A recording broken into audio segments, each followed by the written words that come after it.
News 18 Bangla আপনাদের সঙ্গে রয়েছে আমি সোনিয়া। ঘড়ির কাঁটায় ঠিক রাত 8টা মানে সময় দুয়ারে রিপোর্টারের। আর দুয়ারে রিপোর্টারে আজ শুরুতেই খুব গুরুত্বপূর্ণ খবরে আমাদের নজর রাখতে হচ্ছে। রাজ্যে ভোটার তালিকা প্রকাশের দিন কমিশন চূড়ান্ত করলো। হ্যাঁ, আজ সিইওর সঙ্গে বৈঠক আর তারপরই নির্বাচন কমিশনের তরফ থেকে জানিয়ে দেওয়া হলো। আরো ডিটেল আপডেট নেব। সোমরাজ রয়েছে আমার সঙ্গে। সোমরাজ, 14ই ফেব্রুয়ারি পর্যন্ত তো এসআইআর শুনানি চলবে।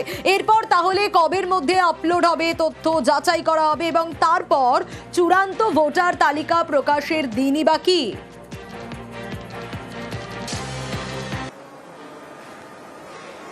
দেখো, আজ জাতীয় নির্বাচন কমিশন রাজ্যের মুখ্য নির্বাচনী আধিকারিকের সঙ্গে বৈঠক করেন এবং সেই বৈঠকের পরেই রাজ্যে এসআইআর এর পরিবর্তিত আরেকটি টাইমলাইন দিয়ে দেওয়া হলো, যেখানে দেখা যাচ্ছে 28শে ফেব্রুয়ারি চূড়ান্ত ভোটার তালিকা প্রকাশ করা হবে এসআইআর এর প্রক্রিয়া নিয়ে। গতকালই রাজ্যের মুখ্য নির্বাচনী আধিকারিক মনোজ কুমার আগরওয়াল জানিয়েছিলেন যে 28শে ফেব্রুয়ারির মধ্যেই রাজ্যে যাতে এসআইআর প্রক্রিয়া শেষ করা যায় তার একটি চেষ্টা করা হচ্ছে। তার কারণ রাজ্যে বিধানসভা ভোট রয়েছে, তাই বিধানসভা ভোটকে মাথায় রেখেই 28শে ফেব্রুয়ারির মধ্যেই রাজ্যে এসআইআর প্রক্রিয়া শেষ করার চেষ্টা হচ্ছে। আজ জাতীয় নির্বাচন কমিশন রাজ্যের মুখ্য নির্বাচনী আধিকারিকের সঙ্গে বৈঠক করেন।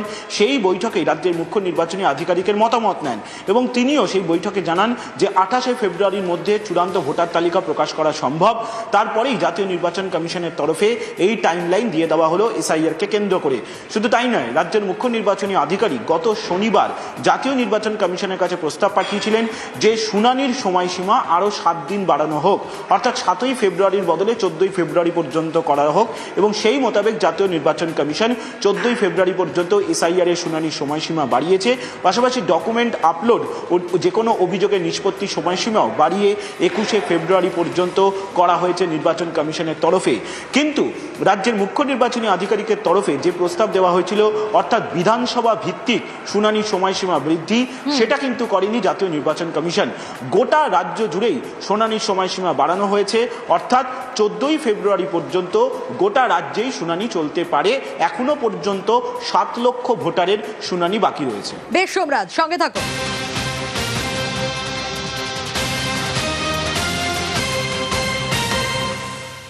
আর 1 মার্চ রাজ্যে কমিশনের উচ্চ পর্যায়ের টিম। 1 ও 2 মার্চ রাজ্যে থাকবে কমিশনের টিম। আরো ডিটেল আপডেট নেব সোমরাজের কাছ থেকে। সোমরাজ, তাহলে তুমি যেমনটা বলছিলে যে 28শে ফেব্রুয়ারি রাজ্যে চূড়ান্ত ভোটার তালিকা প্রকাশ হচ্ছে আর তারপরই 1 মার্চ রাজ্যে চলে আসছে কমিশনের উচ্চ পর্যায়ের টিম। ভোট প্রস্তুতি নিয়ে বৈঠক রয়েছে। কি কি কর্মসূচি রয়েছে, কারা কারা থাকবে এই বৈঠকে, কারণ এই বৈঠকগুলো তো খুব ইম্পর্টেন্ট।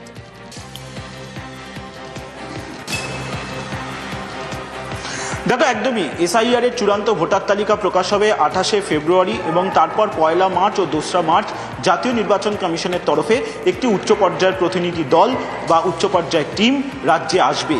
বিভিন্ন জেলার জেলাশাসক, পুলিশ সুপার, পুলিশ কমিশনারদের নিয়ে তারা বৈঠক করবেন বিধানসভা ভোটের প্রস্তুতি নিয়ে। পাশাপাশি বিভিন্ন এজেন্সিগুলিকে নিয়েও বৈঠক করা হবে। রাজ্যের মুখ্য নির্বাচনী আধিকারিক মনোজ কুমার আগরওয়াল দিল্লিতে এখনও রয়েছেন এবং তিনি যখন বৈঠক করেন জাতীয় নির্বাচন কমিশনের সঙ্গে, তখনই জাতীয় নির্বাচন কমিশনের তরফে জানিয়ে দেওয়া হয়েছে রাজ্যের মুখ্য নির্বাচনী আধিকারিককে আগামী 1 ও 2 তারিখ জাতীয় নির্বাচন কমিশনের উচ্চ পর্যায়ের টিম আসবে। তবে এটি কিন্তু ফুল বেঞ্চ নয়।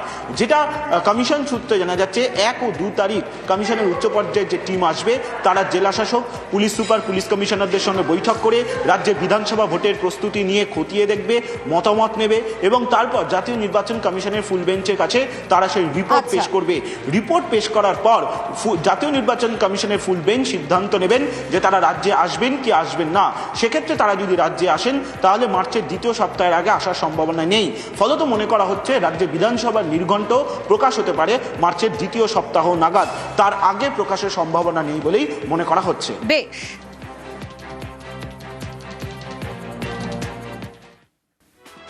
নজর রাখবো এবার অশোক কীর্তনিয়ার গাড়ি ভাঙচুরের অভিযোগ। হ্যাঁ, একটা অনুষ্ঠানে যাচ্ছিলেন তিনি আর যাওয়ার পথেই নাকি তার গাড়িতে হামলার অভিযোগ, ভাঙচুরের অভিযোগ। গাড়িতে ছিলেন বনগাঁ উত্তরের পদ্ম বিধায়কের পরিবার আর একই গাড়িতে ছিলেন বনগাঁ দক্ষিণের বিজেপি বিধায়ক স্বপন মজুমদারের শাশুড়িও নাকি। কিন্তু কারা এই ঘটনা ঘটালো, কাদের বিরুদ্ধে এই অভিযোগ উঠে আসছে, কেন এই ঘটনা ঘটলো, বারবার এই প্রশ্নগুলোই উঠে আসছে। অনিরুদ্ধ রয়েছে আমার সঙ্গে। অনিরুদ্ধ, অশোক কীর্তনিয়ার গাড়ি ভাঙচুরের অভিযোগ, একটি অনুষ্ঠানে তিনি যাচ্ছিলেন, কিন্তু কাদের বিরুদ্ধে এই অভিযোগ সেগুলো জানা গেল যে কারা এই কাজ করেছে বলে অভিযোগ উঠে আসছে, ব্যবস্থাই বা কি নেওয়া হলো?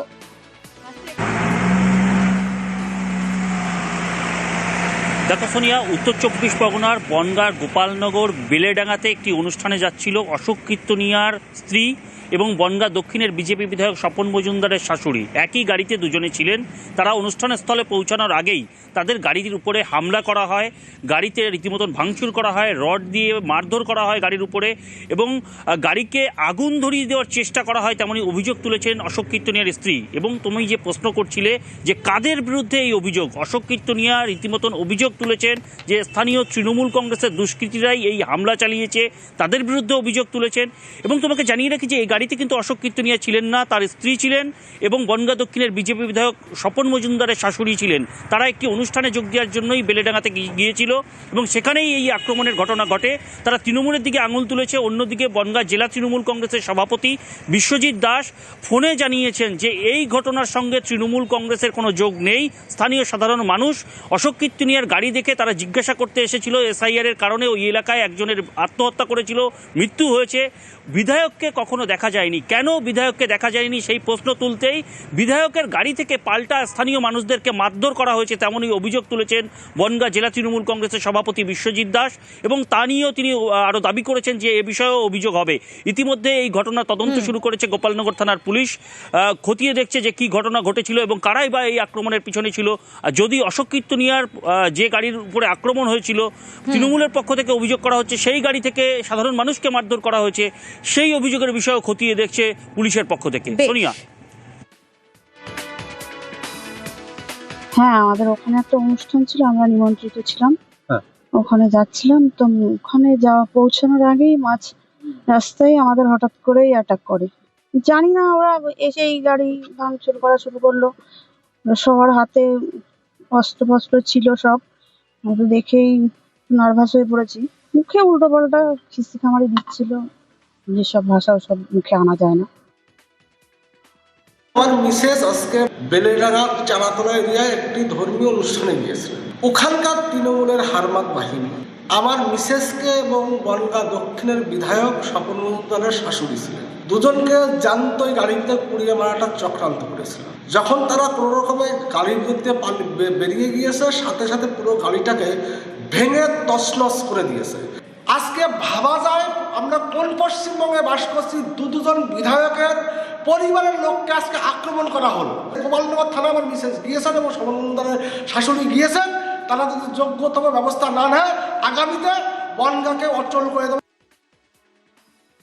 এটার সাথে তৃণমূল কোনোভাবে যুক্ত নয়। ওখানে কিছুদিন আগে এসআইআর এর আতঙ্কে একজন মানুষ আত্মহত্যা করেছেন, বলাই দাস, এবং তারপরে ওখানে অশোক কীর্তনিয়া যাননি। যারা ওখানকার মানুষ ওকে গত বিধানসভায় ভোট দিয়েছিলেন এবং ওর গাড়ি দেখে তারাই গিয়েছিলেন, এগিয়ে যেয়ে বলছেন, তাকে প্রশ্ন করতে গিয়েছিলেন। কত উত্তপ্ত হতে হতে গাড়ির মধ্যে দিয়ে ওদের যে উচ্ছৃঙ্খল লোকজন গাড়িতে থাকে তারা নেমে এসে তাকে বেধড়ক মার মেরেছে এবং সেও হাসপাতালে গেছে, রক্তাক্ত হয়েছে। এরকম 3 জনকে ওরা মেরেছে। তারপরে পাবলিক খেপে গিয়েছে, উত্তেজিত হয়ে তারা তাদের চড়াও করেছে।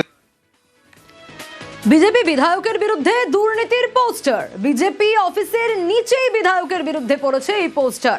ঘাটালে বিজেপি বিধায়ক শীতল কপাট, তার বিরুদ্ধে পোস্টার পড়েছে। দেখুন সেই পোস্টারের ছবি, এবং এই যে পোস্টারের ছবিগুলো দেখতে পাচ্ছেন এগুলো একেবারে বিজেপি অফিসের নিচেই বিধায়কের বিরুদ্ধে পোস্টার পড়েছে। শীতল কপাট, ঘাটাল থেকে দূর হও। কিন্তু কারা এই পোস্টার লাগালো, কে এই পোস্টার লাগালো, স্বাভাবিকভাবেই নানা প্রশ্ন উঠে আসছে। সুকান্ত রয়েছে আমার সঙ্গে। সুকান্ত, পোস্টার কে বা কারা লাগালো সেটা কি জানা গেল?